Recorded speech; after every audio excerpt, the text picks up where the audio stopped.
Jadi di judul itu tidak boleh ada itu singkatan, jadi harus jelas semua di situ. Makanya ya nanti memang harus spesifik judul itu. Jadi sekecamatan ini, kalau kecamatan nanti ini berarti semua SMP ya? 3 aja Pak SMP. Berapa SMP tadi itu kelas sekolahnya berarti otomatis? Iya.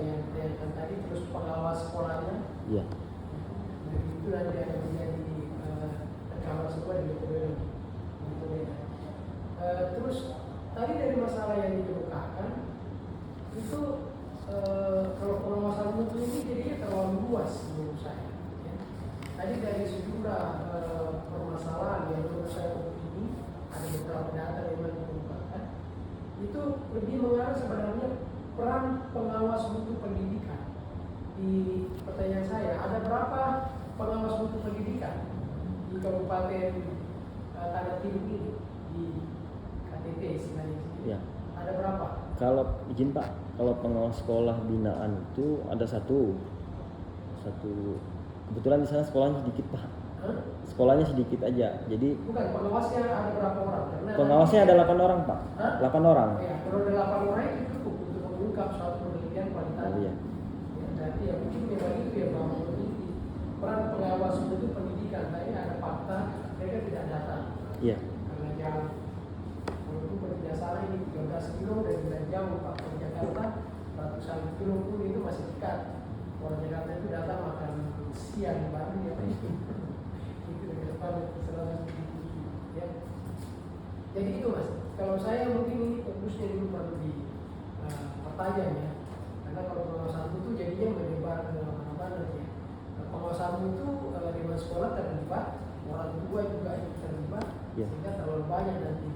Makanya tadi pertanyaan kunci saya, kalau memang misalnya peran pengawas mutu 8 orang itu yang ingin diperkuat, yang ingin disajikan, bagaimana mereka itu melakukan pengawasan, di mana masih namanya asalnya Mas Kendala, dan di mana dia sukses melakukan, ya. Nanti akan berimplikasi pada peningkatan pendidikan ini. Ya, itu yang pertama. Secara teknis, saya kira tidak perlu saya ini disusun oleh ini yang betul tulisannya, ya, disusun oleh itu misalnya. Kemudian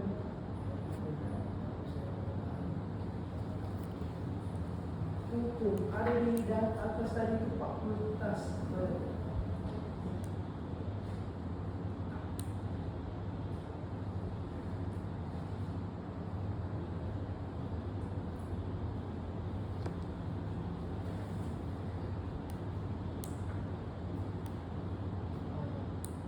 Spasi dari latar belakang masalah itu juga betul misalnya dengan paragraf di bawahnya harus diperhatikan. Dulu bab 1 dan 30 juga harus diperhatikan.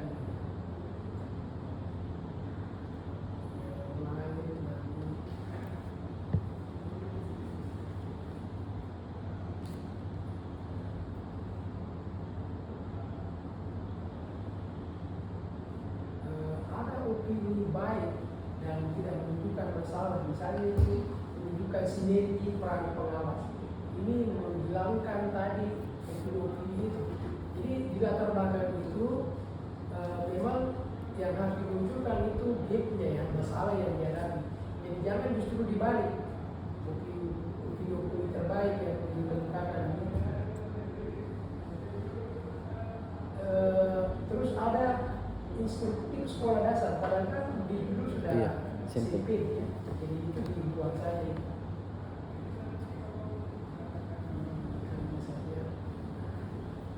Sekolah menengah pertama. Nah, data yang ditunjukkan di halaman 5 ini, akreditasi C. Coba bandingkan dengan akreditasi B. Yang di C itu 75%. Sementara yang di B ini hanya 75%. Ya. Yang C itu 25, di bawah hanya 20. Terus rombel 3, sama-sama 3. Ini kalau kita bandingkan C dan B ini data yang disajikan, ini malah membingungkan. Justru lebih bagus ya C karena kita daripada yang B. Kalau nanti bisa lagi apa maksud ini. Nah, kemudian tiba-tiba S1 sebagai 100%, dan itu yang diklaim sebagai akreditasi A. Lepas tadi dari ini rombel misalnya akreditasi SN-nya. Ya.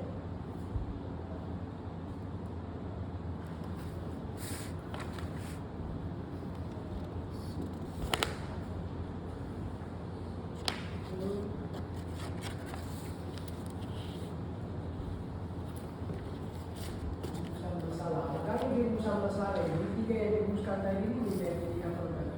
Yang pertama pengawasan terhadap sekolah, yang kedua pelaksanaan tugas pengawasan.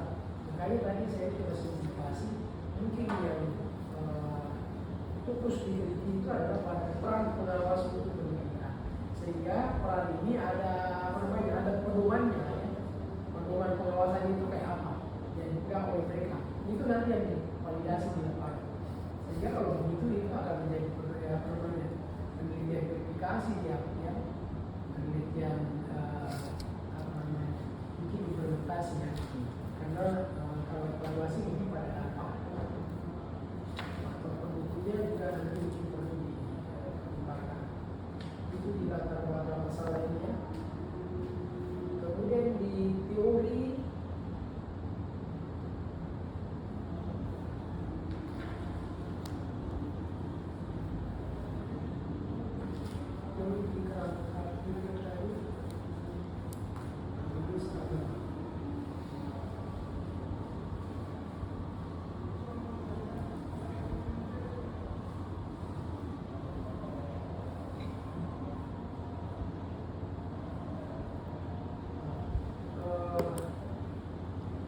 Sujana, ini menurut saya ini bukan indikator melihat ini sebenarnya opini dia.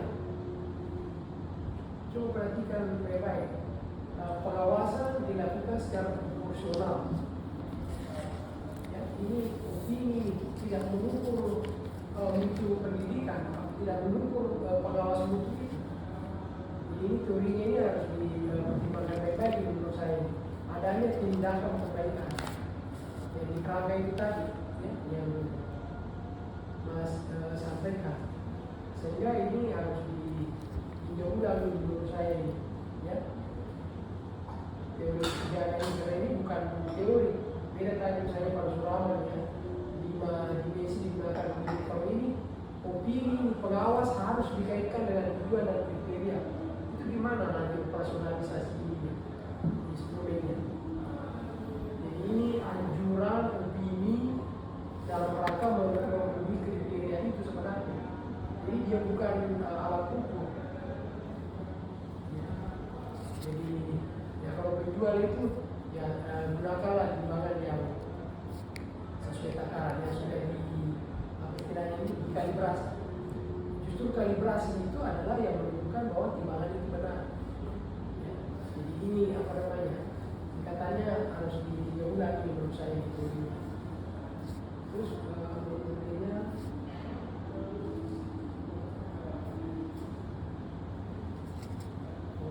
kepala sekolah, sehingga nanti kalau pengawas itu tadi ya, kepala sekolah tidak lagi menjadi ini. Kemudian juga kembali periksa juknis yang digunakan di dalam rangka melakukan peran pengawas itu juga masih ada.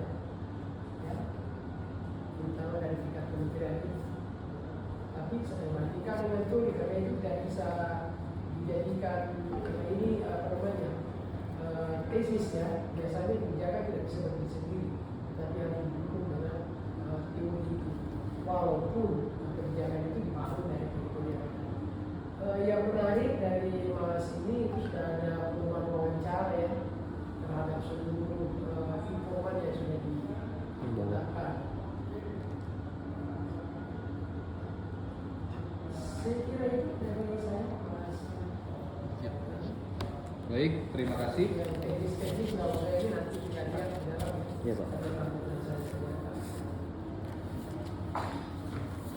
Baik, terima kasih atas masukan dari Bapak Pembahas Ahli. Bapak Dr. Lukman Samboteng untuk masukannya kepada Saudara Jumadil Diansyah. Mungkin ada tanggapan dari Saudara Jumadil Diansyah untuk masukan-masukan yang diberikan oleh Bapak Pembahas Ahli. Singkat saja, silakan Mas. Baik, terima kasih Pak masukannya. Mungkin nanti saya akomodir dan kemudian nanti saya diskusikan dengan pembimbing 1 dan pembimbing 2. Mungkin itu Pak dari saya. Terima kasih. Baik, terima kasih atas tanggapannya. Selanjutnya saya berikan waktu kepada Bapak Dr. Entang Adi MS selaku pembimbing 1. Waktu 15 menit, silakan diberikan masukan. Terima kasih Bapak Moderator, pembahas ahli, penguji ahli dan saudara kandidat ya. Kemudian juga pembimbing 2, Pak Aji, Pak Dr. Adi Suraji. Ini memang yang punya Jumadil ini agak unik ya Pak Dokter, karena ketika memang awal ditulisnya dari peran pengawas. Jadi kalau saya melihat peran pengawas itu dalam arti normatif, perannya ini tugas satu. Padahal yang kita uji itu adalah bagaimana in action pelaksanaan. Nah, bedanya Pak peran pengawas dengan pengawasan. Kalau tadi peran pengawas lebih pada peran sebagai pengawas apa sih? Oh saya dosen ya ini. Nah, ketika kemudian bagaimana ketika dia melaksanakan pengawasannya, yaitu in actionnya, action pelaksanaannya. Maka kemudian teori mana digunakan? Kalau judulnya peran pengawas, otomatis akan masuk pada ini yang saya kemarin waktu saya dengan ini dialog dari bimbingan, pasti akan merujuk kepada Permendikbud nomor 143/2011 tentang tugas pokok dan pengawas. Dan di situ disebutkan ada 5 itu ya, luas sekali justru di sini. Yaitu yang pertama, peran pengawas itu adalah menyusun program pengawasan, sudah menyusun melaksanakan pembinaan, pemantauan, pelaksanaan standar nasional pendidikan, kemudian melakukan penilaian, pembimbingan dan pelatihan program guru. Ini Pak halaman 14 ini. Kalau itu kemarin juga semua mau itu, justru ini yang luas gitu. Masih gitu. Apa sampai misalnya soal pembimbingan pelatihan proses guru itu kan kayaknya enggak ya gitu ya, atau mau sampai situ gitu ya, kalau mau sampai itu ya bagus juga. Persoalannya ketika teori yang digunakan adalah dari sebuah rujukan sebuah kebijakan itu nggak boleh. Itu ya. Ini saya pernah dari profesor siapa waktu saya itu kita tetap menggunakan teori dari sebuah literatur buku gitu. Nah, memang dulu waktu saya S1 juga sama Pak. Kalau nggak salah Hani Handoko yang menyebutkan pengawasan itu sebenarnya umurnya 4 saja. Pertama menentukan standar dan untuk tadi standar pengawasan apa sih standarnya, tujuannya apa, prosedurnya gimana lah. Yang kedua membandingkan antara standar dengan realisasi. Nah itu membandingkan, disitu maka muncul ada gap. Nah yang ketiga menemukan tadi penyimpangan. Yang keempat adalah tindakan korektif, perbaikan. Itu sebetulnya tugas pengawas itu. Jadi ketika ada persoalan, ada misalnya penyimpangan, seorang pengawas tidak perlu membiarkan, tapi dia melakukan satu upaya perubahan dan perbaikan, corrective action kan begitu. Maka saya waktu kemarin waktu bimbingan untuk Pak Jumadil, kalau teorinya dari kebijakan saya agak keberatan gitu. Karena kalau disebutkan peran pengawas pasti merujuk kepada tadi Permendikbud nomor 443/2014 di halaman 14 itu sekali. Nah ini yang kemarin itu kayaknya di sini ada satu buku dari siapa kemarin yang itu agak mirip juga walaupun maka juga Pak Dr. Lukman juga ini gimana ya seperti ini. Nah waktu itu karena kemarin kita tapi ini menjadi masukan juga buat penulis ya. Mungkin nanti kita perlu cari lagi teori yang lebih sederhana gitu ya. Tetapi tadi ada 2 pilihan, apakah kita menggunakan teorinya yang merujuk kepada Permendikbud ini yang dikatakan pengawas atau fungsi pengawasan. Kalau saya dari dulu ya belajar tentang administrasi publik, kita gunakan fungsi-fungsi manajemen. Apakah perencanaannya, pengorganisasiannya, penggerakannya atau pengawasannya gitu. Bukan perannya, tapi pengawasan. Maka ini yang dikatakan itu sebagai satu rujukan yang mungkin ini yang tadi Bapak katakan perlu tinjau kembali apakah itu relevan tidak. Kalau nanti mungkin perlu ada ilmu bandingnya kayak itu untuk menjadikan salah satu poin supaya ketika kita menggunakan judgment terhadap satu teori, maka kita kenapa Anda memilih itu ada apa namanya dikatakan dengan pertimbangan. Ya. Salah satunya apakah teorinya relevan tidak dengan permasalahan.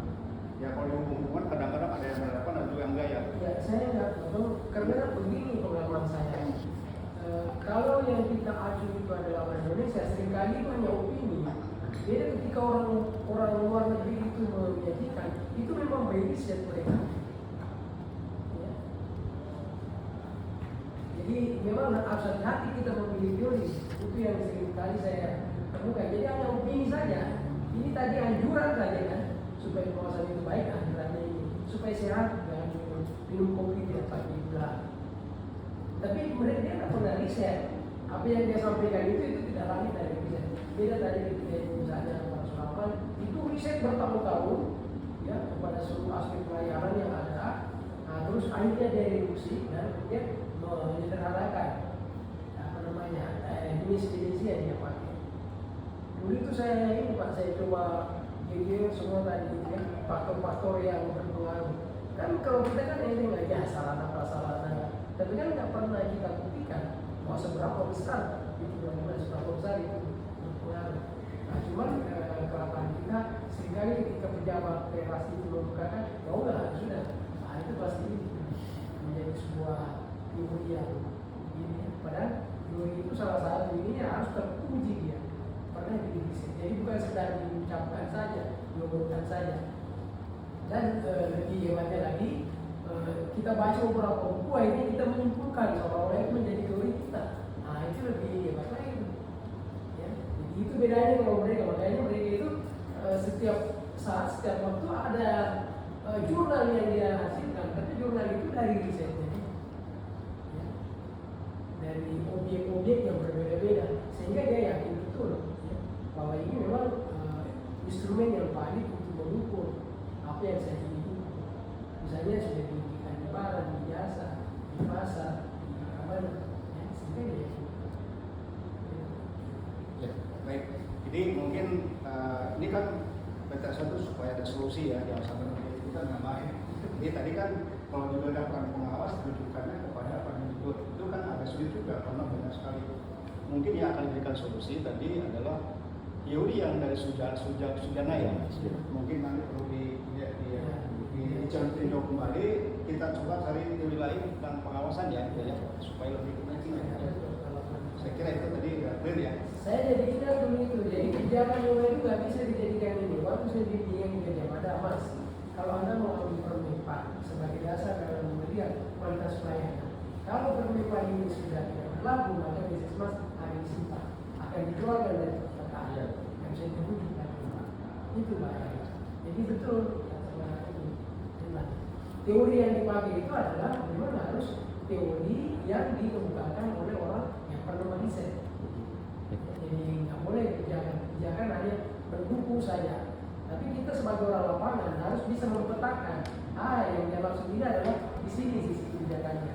Sehingga sebenarnya kita begitu bahasa saya ini selalu harus disinkronkan. Karena kita bekerja, apalagi ada masih udah pegawai kan? Iya. Ya, kita bekerja ini di lingkungan kebijakan. Dan kebijakan itu dirumuskan setelah mereka baca teori kan, termasuk mendapat imbang misalnya ya, gimana nih persoalannya ini terbentuklah sebuah model ya dalam rangka menguatkan peran pengawas tadi. Dan ini berpaling bacaan kawan yang pakar juga. Baik, jadi itu ya Pak Gubernur. Ya, jadi mungkin kita mencari memang betul dalam tinjauan pusaka yang dikatakan conception sebenarnya mengumpulkan sekian banyak teori. Ya tadi ini baru satu langsung dipakai. Ketika belum sudah itu dipakai, ya sudah daripada nggak ada yang dulu. Tapi kemudian di tinjau pusaka itu sangat banyak. Ya saya capek mas dulu. Baik, jadi kemudian berikutnya tadi ada masukan-masukan lain yang sekiranya juga penting ya. Yang menarik dari sini adalah sebenarnya instrumen penelitian ya Pak. Ini memang saya melihat sudah ada bagus ya. Dan nanti dipetakan nanti aja Pak Jumadil ya. Jadi ini Jadi kalau Bapak membuat instrumen penelitian itu pedoman itu bukan kepada apa yang ini. Jadi digait ya, tahu digait itu, dituntun gitu ya oleh satu teori tadi itu. Nah gitu ya, dituntun oleh teori. Jadi urutannya itu apa urutannya? Jadi what and who. Jadi apa yang ditanyakan dan kepada siapa ditanyakan, makanya dibuat bisa matrik. Jadi pertanyaannya apa dan kepada siapa, maka suka contek-contek. Di dalam pendekatan kualitatif bahwa informan itu tidak harus menjawab semua pertanyaan. Beda dengan kuantitatif. Kalau kuantitatif yang dikatakan dengan bahwa angket, biasanya one for satu angket itu sebelum orang harus baca, harus jawab semua.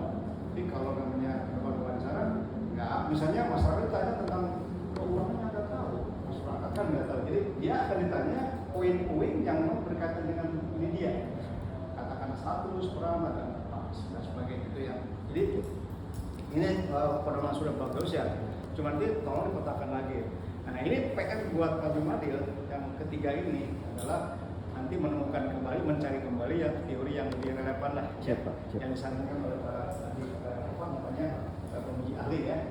Saya kira yang lain-lainnya oke lah, karena waktu juga ya. Terima kasih. Terima kasih Pak. Oke. Baik, terima kasih Bapak Dr. Anandita selaku pembimbing 1 atas masukannya. Mungkin ada tanggapan dari Saudara Jumadil Tiasa. Mungkin singkat saja, Mas. Baik Pak, terima kasih. Terkait teori tentang peran pengawasan, nanti saya akan coba juga bicarakan dengan pembimbing 1 dan 2 yang mana yang saya akan gunakan. Dan terima kasih masukannya Pak Entang, bermanfaat sekali buat saya. Mungkin itu Pak dari saya. Terima kasih. Baik, terima kasih atas tanggapannya. Selanjutnya saya berikan waktu kepada Bapak Dr. Haji Suraji Muhammad MSI selaku pembimbing 2. Silakan, waktunya dipersilakan 15 menit Pak untuk memberikan masukan kepada mahasiswa kita, Saudara Jumadil Tiasa. Waktu dipersilakan Pak. Oke, baik, terima kasih Pak Moderator. Selamat siang Pak Lukman, Pak Entang, Mas Jumadil. Ya, Mohon maaf, suara saya apa bisa terdengar? bisa Pak. Terdengar dengan jelas Pak Dr. Haji Suraji. Baik, terima kasih atas waktu dan kesempatannya. Kalau boleh saya izin share screen sebentar ya, untuk menampilkan bagian-bagian mana yang perlu saya komentari. Meskipun tadi secara keseluruhan sudah dikomentari dan diberikan masukan oleh Pak Lukman dan Pak Entang yang cukup komprehensif. Nah, sehingga saya posisinya hanya menambahkan saja sisa-sisa yang mungkin terselip. Mungkin ada baiknya saya mengulas sedikit terkait dengan tema atau judul. Ini menurut saya memang perlu dipertegas. Ini kan fokusnya di pengawasan mutu pendidikan. Nah, saya sepakat tadi apa yang disampaikan oleh Pak Entang tadi. Ini yang mau kita lihat itu pelaksanaannya atau pelaksanaan pengawasan maksudnya, atau tugas fungsi pengawas itu. Nah, sehingga kalau menggunakan terminologi seperti ini, menurut saya sih agak bias gitu, ya. Pengawasan mutu pendidikan. Berarti yang ini adalah melihat bagaimana proses pengawasan itu terhadap kualitas mutu dari pendidikan di SMP negeri di Sesayap. Nah, sehingga mungkin ada baiknya memang kita perlu pertegas di tema atau di judul ini supaya nanti menjadi guidance, menjadi arahan bagi penulisan di latar belakang maupun di dalam penentuan metodologinya. Nah, sehingga pengawasan ini adalah prosesnya, sedangkan yang mau dilihat tadi kalau kita pahami dan saya pahami adalah bagaimana implementasi proses pengawasan itu yang dilakukan oleh tim pengawas. Mungkin temanya itu. Kemudian yang berikutnya secara teknis ini sudah saya berikan beberapa catatan, misalnya terkait dengan penulisan nama, tempat, dan seterusnya yang seyogyanya menggunakan huruf kapital di awal, tetapi ada juga yang tidak menggunakan sehingga tidak konsisten di situ. Berkaitan dengan mutu pendidikan di latar belakang saya seperti yang kemarin saya sampaikan itu terkait dengan tadi diulas oleh Pak Lukman juga, ini berkaitan dengan masalah persentase ini yang kemudian dihubungkan atau dikaitkan dengan ketersediaan tenaga pengajar. Nah, seyogianya, sebagaimana yang kita pernah diskusikan kemarin, Kecamatan Sesayap ini kalau dilihat dari geografisnya kan tidak terlalu jauh dengan ibu kota, yang semestinya kalau menggunakan analoginya mata air begitu kan, semakin dekat dengan sumber mata air maka seyogianya air itu semakin bersih, atau kalau dikaitkan dengan kualitas pendidikan semakin berkualitas. Nah, tetapi ternyata faktanya kan tidak seperti itu. Meskipun dia secara geografis tidak terlalu jauh dengan ibu kota, tetapi kualitasnya juga tidak terlalu baik juga begitu. Nah, sehingga inilah sebetulnya ruang atau celah untuk kita melihat bagaimana proses pengawasan itu terjadi. Yang berikutnya Pak Jumadil ini terkait dengan beberapa resum dari permasalahan yang muncul. Ini sepertinya perlu adanya data dukung yang lebih kuat lagi ya. Bagaimana misalnya yang pertama terkait dengan kapasitas pengawas yang menurut Pak Jumadil ini diragukan komitmennya karena harusnya dilakukan 12 kali tetapi fakta di lapangan hanya dilakukan 6 kali. Nah, apa dasarnya kemudian kita mengatakan seperti itu? Apakah ada misalnya dokumen yang menunjukkan tingkat kehadiran dari pengawas ke sekolah tadi? Itu yang pertama. Kemudian yang kedua terkait dengan kurangnya pemahaman terhadap instrumen pengawasan. Ini menurut saya juga perlu adanya semacam validasi data atau data dukung yang kemudian mengarah ke sana. Karena tentu dalam proses rekrutmen kalau kita berbicara umum, pengawas itu kan diseleksi. Nah, sehingga ketika mereka terseleksi tentu harapannya mereka sudah paham terkait dengan instrumen-instrumen apa yang akan diawasi. Ini kemudian yang ketiga adalah terkait dengan pelaksanaan fungsi. Yang keempat ya, terkait dengan standar-standar yang ya kalau ini cukup ada laporannya ya, ada laporan dari laporan kinerja terkait dengan ketersediaan sarpas dan seterusnya itu. Yang berikutnya terkait dengan tujuan penelitian, seyogyanya ini diurutkan saja Pak Jumadil. Ini kan kalau dilihat dari rumusannya tadi memang bagaimana proses pengawasan terlebih dahulu, kemudian bagaimana pelaksanaan tugas pengawas. Nah, ini semestinya ini kan bagaimana pelaksanaan tugas pengawas dulu baru bagaimana pengawasannya. Jadi apakah nanti kemudian pelaksanaan fungsi dan tugasnya itu sudah sesuai atau belum. Terus kemudian kalau belum selesai bagaimana cara melaksanakan fungsi-fungsinya tadi itu perlu dilihat nantinya begitu. Sehingga alur penulisannya mungkin bisa disesuaikan. Kemudian yang berikutnya untuk kajian teorinya, saya juga sependapat tadi bahwa teori tentang pengawasan itu perlu dilihat, perlu diulas lebih jauh, lebih komprehensif lagi, sehingga ketika kita menurunkan menjadi indikator-indikator pengawasan itu sudah punya rujukan yang jelas, punya rujukan yang sahih begitu Pak Jumadil. Untuk tinjauan literatur sudah cukup bagus, cuman di kerangka berpikir ini yang menurut saya perlu disederhanakan lagi ya. Ya, Pak. Sederhanakan lagi karena ini masih terlalu banyak, dan kemudian tujuan akhirnya itu sebetulnya adalah peningkatan mutu pendidikan. Ya, bukannya proses pengawasannya itu, tapi menurut saya adalah bagaimana mutu pendidikan itu bisa ditingkatkan melalui pengawasan yang baik, melalui pengawasan yang optimal tadi. Kemudian catatan saya berikutnya terkait dengan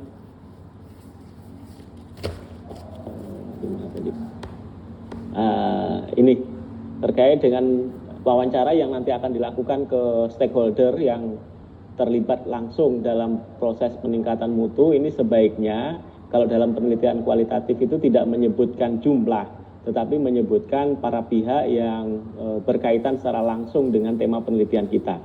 Nah, sehingga kalau misalnya nanti bisa dikembangkan, ya kita kembangkan. Misalnya terkait dengan para guru. Apakah seluruh guru nanti akan diwawancara? Nah, ini kan tidak tepat juga begitu. Tapi mungkin ada guru-guru yang senior, guru-guru yang punya pengalaman panjang. Itulah yang kemudian menjadi sasaran dari wawancara kita.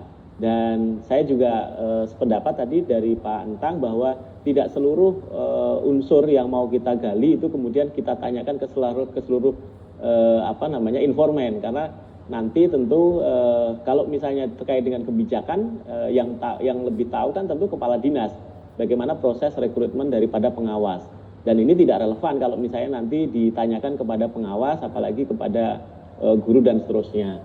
Nah, kemudian yang DPRD menurut saya juga penting karena dikhawatirkan atau katakanlah ada indikasi nantinya bahwa pengawasan itu tidak maksimal karena dukungan anggaran yang terbatas. Nah, kalau memang nanti dibutuhkan, maka DPRD melalui Komisi 3 ini tentu bisa dilibatkan untuk mendapatkan data dan informasi berkaitan dengan bagaimana dukungan anggaran untuk pendidikan khususnya ke pengawas ini. Secara keseluruhan sih sudah ya, dan saya menyarankan memang menggunakan aplikasi Pak Jumadil nanti dalam pengutipan supaya memastikan bahwa seluruh kutipan itu muncul nanti di dalam daftar pustaka. Nah, seyogyanya sudah mulai menggunakan aplikasi semacam Mendeley atau Zotero dan seterusnya. Nah, sehingga nanti memastikan bahwa semua kutipan yang kita kutip di dalam karya ilmiah kita itu kemudian muncul di dalam daftar pustaka. Mungkin demikian moderator saran-saran saya yang bisa saya sampaikan untuk perbaikan atau penyempurnaan daripada proposal Pak Jumadil. Baik, terima kasih Bapak